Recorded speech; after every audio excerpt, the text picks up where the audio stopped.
Baik, assalamualaikum warahmatullahi wabarakatuh. Eh,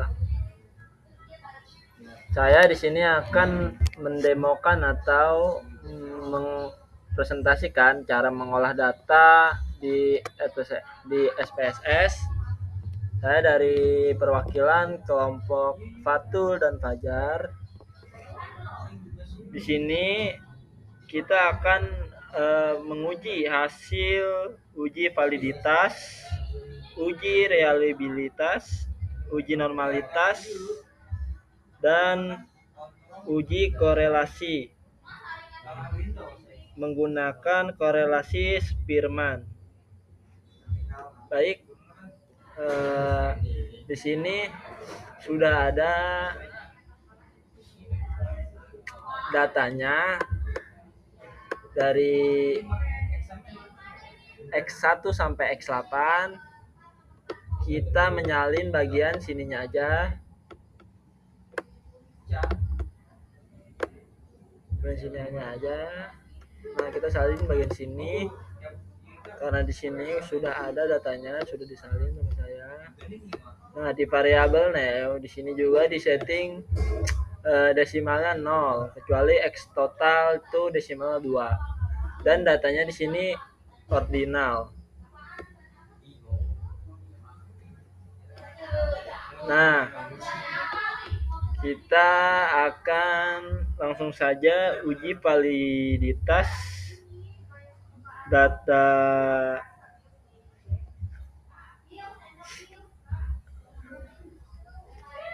X X1 sampai X8. Sini kita akan masuk ke analyze.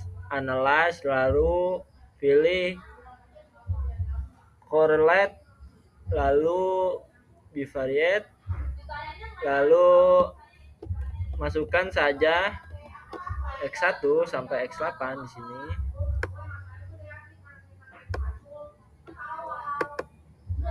Nah, di sini pilih Spearman. Langsung saja kita klik OK.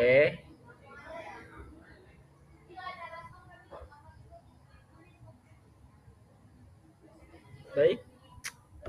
Di sini datanya muncul.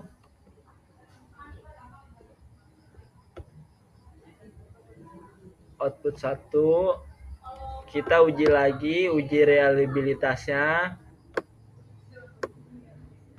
Kita masuk ke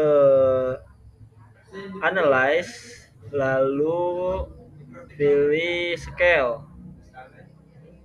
lalu klik reliability analyze. Setelah itu ambil dari X1 sampai X8 saja, masukkan ke sini. Kita pilih alpha, iya benar.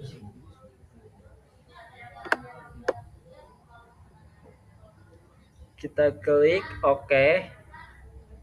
Nah, di sini muncul reliability static. Kita mengambilnya yang Cronbach alpha.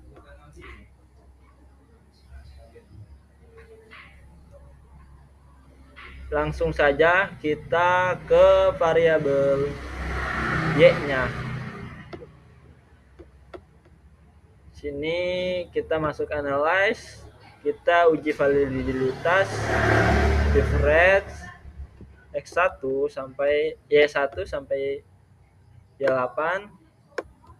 Lalu pilih yang Spearman. Oke. Dan outputnya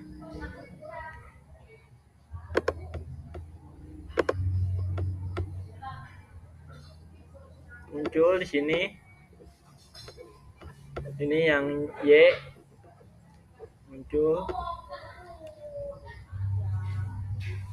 Selanjutnya sama juga kita masuk lagi uji reliabilitasnya, analyze, base scale, reliability analyze, masukkan dari Y1 sampai Y8. Lalu langsung oke saja, muncul lagi di sini eh, reliability statiknya, cross alpha-nya di sini. Nah, selanjutnya kita menguji normalitasnya.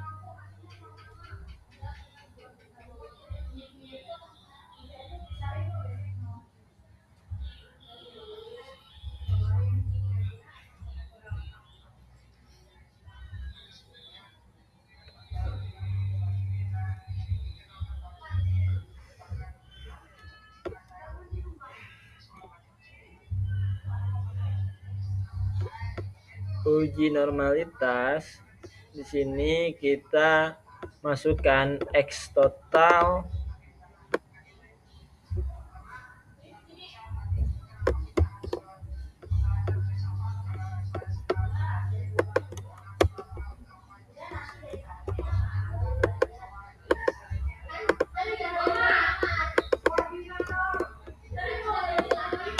ya, kok nggak bisa sih.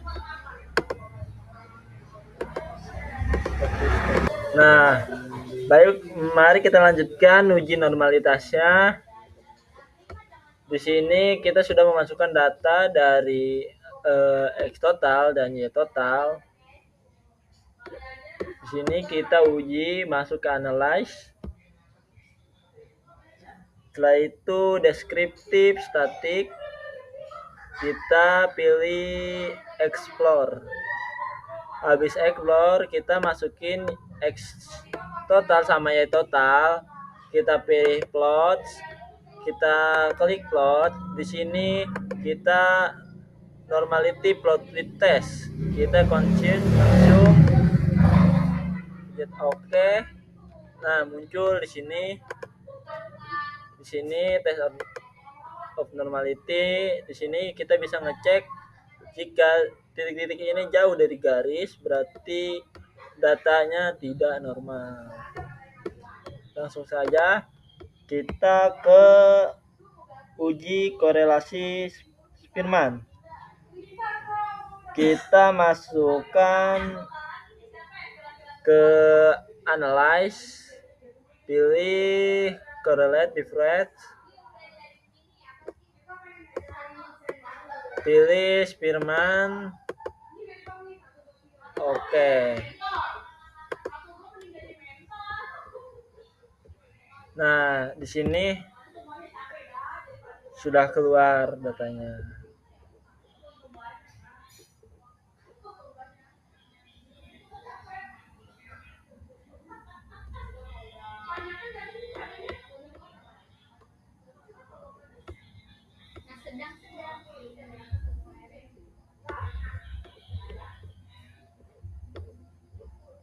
Nah, jadi uji validitas variabel penggunaan artificial intelligence bertujuan untuk mengetahui setiap item pernyataan dalam mengukur variabel penggunaan AI. Jadi menggunakan corrected item total correlation melalui analysis korelasi Spearman. Dengan kriteria bahwa item dinyatakan valid apabila memiliki nilai korelasi lebih dari 0,30.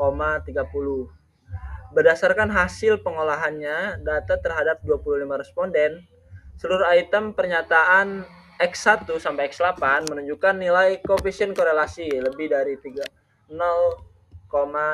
dan sebagian besar memiliki nilai signifikasi sig kurang 0,05. Dengan demikian, seluruh item pernyataan pada variabel penggunaan artificial intelligence dinyatakan valid dan layak digunakan sebagai instrumen penelitian. Hasil ini menunjukkan bahwa setiap indikator penggunaan AI yang digunakan dalam kuesioner telah mampu merepresentasikan konsep penggunaan AI. Sebagaimana jelaskan dalam di atas, tujuan di atas, seperti pemanfaatan AI sebagai alat bantu belajar, pemecahan masalah, dan pengolahan informasi.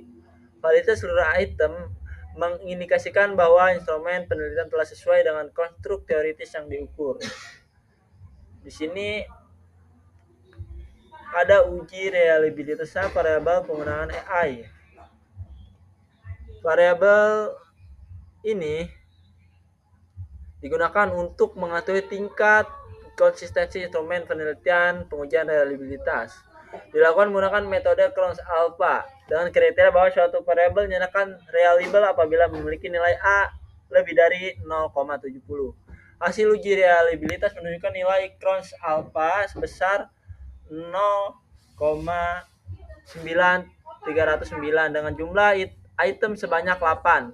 Nilai tersebut lebih besar dari batas minimum yang ditetapkan. Nah, nilai cross alpha yang sangat tinggi menunjukkan bahwa item-item pernyataan penggunaan AI memiliki konsistensi internal yang sangat baik.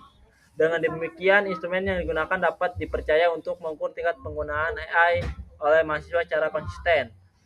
Lanjut saja ke uji validitas. Di sini, pada variabel pola pikir kritis mahasiswa dilakukan untuk mengetahui apakah setiap item pernyataan mampu mengukur kemampuan berpikir kritis mahasiswa. Pengujian dilakukan menggunakan korelasi Spearman-Rho dengan kriteria validitas nilai korelasi lebih dari 0,30 dan SIG kurang 0,05. Berdasarkan hasil analisis terhadap 25 responden, seluruh item pernyataan Y1 sampai Y8 memiliki nilai koefisien korelasi lebih dari 0,30 dan signifikan secara statistik. Oleh karena itu, seluruh item pernyataan variabel pola pikir kritis dinyatakan valid. Validitas seluruh item menunjukkan bahwa indikator yang digunakan telah sesuai dengan konsep berpikir kritis yang dijelaskan dalam tinjauan pustaka, seperti kemampuan menganalisis, mengevaluasi, dan menarik kesimpulan secara logis. Hal ini menunjukkan bahwa instrumen mampu mengukur pola pikir kritis mahasiswa secara tepat. Di sini uji reliabilitas variabel pola pikir kritis mahasiswa menunjukkan nilai alpha sebesar 0,953 dengan jumlah item sebanyak 8. Nilai tersebut lebih besar dari batas minimum 0,70. Nilai Cronbach alpha yang sangat tinggi menunjukkan bahwa instrumen pengukuran pola pikir kritis memiliki tingkat konsistensi yang sangat baik. Dengan demikian, instrumen ini layak digunakan untuk analisis lebih lanjut dalam penelitian. Di sini uji normalitas dilakukan untuk mengetahui apakah data berdistribusi normal atau tidak. Pengujian dilakukan menggunakan uji Kolmogorov, Smirnov, dan Shapiro-Wilk dengan kriteria bahwa data berdistribusi normal apabila nilai SIG lebih 0,05. Berdasarkan hasil pengujian, variabel X total memiliki nilai SIG kurang dari 0,05 pada kedua uji sehingga dinyatakan tidak berdistribusi normal. Variabel Y total memiliki nilai SIG kurang 0,05 pada uji Shapiro-Wilk sehingga juga dinyatakan tidak berdistribusi normal. Karena data kedua variabel tidak berdistribusi normal, maka analisis hubungan antar variabel tidak memenuhi syarat uji parametrik. Oleh karena itu digunakan uji statistik non-parametrik. Nah, uji korelasi antara penggunaan artificial intelligence dan pola pikir kritis. Di sini uji korelasi dilakukan untuk mengetahui hubungan antara variabel penggunaan AI, X total, dan pola pikir kritis mahasiswa ya total. Uji yang digunakan adalah korelasi Spearman atau Spearman-Rho. Hasil ini menunjukkan nilai koefisien korelasi P sama dengan 0,499 dengan nilai signifikasi 0,011. Nilai koefisien korelasi menunjukkan bahwa hubungan antara penggunaan artificial intelligence dan pola pikir kritis mahasiswa berada pada kategori hubungan sedang dan positif. Artinya semakin tinggi penggunaan artificial intelligence, maka cenderung semakin tinggi pola pikir kritis mahasiswa. Berdasarkan hasil uji validitas menunjukkan bahwa seluruh item pernyataan pada variabel penggunaan artificial intelligence dan pola pikir kritis memiliki nilai korelasi di atas batas minimum, sehingga seluruh item dinyatakan valid. Uji reliabilitas menunjukkan nilai Cronbach alpha yang sangat tinggi pada kedua variabel, yang menandakan konsistensi internal instrumen sangat baik. Uji normalitas menunjukkan bahwa data tidak berdistribusi normal, sehingga analisis korelasi dilakukan menggunakan uji Spearman. Hasil uji korelasi menunjukkan adanya hubungan positif dan signifikan antara penggunaan artificial intelligence dan pola pikir kritis mahasiswa, dengan koefisien korelasi sebesar 0,499. Hasil ini menunjukkan bahwa semakin baik pemanfaatan AI, semakin baik pula pola pikir kritis mahasiswa. Temuan ini sejalan dengan konsep bahwa artificial intelligence dapat berfungsi sebagai alat pendukung pembelajaran yang membantu mahasiswa dalam menganalisis dan mengevaluasi informasi, selama penggunanya disertai dengan kesadaran berpikir kritis. Baik, begitu saja pendemonstrasian pengolahan data di SPSS. Kurang lebihnya mohon dimaafkan. Assalamualaikum warahmatullahi wabarakatuh.